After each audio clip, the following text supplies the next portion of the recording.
good news pa rin tayo dahil naging matagumpay ang 6th Global Awards for Marketing and Business Excellence na ginanap nitong weekend sa Kingsford Hotel, Manila.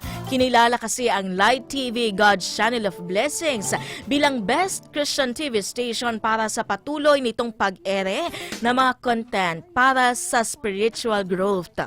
Present sa gabi ng parangal ang ilang nagniningning na personalities sa business world, gaya ni Feng Shui expert Master Hans Kua na tumanggap ng Outstanding Executive Award, Shirley Halili Cruz, founder ng Halili Cruz School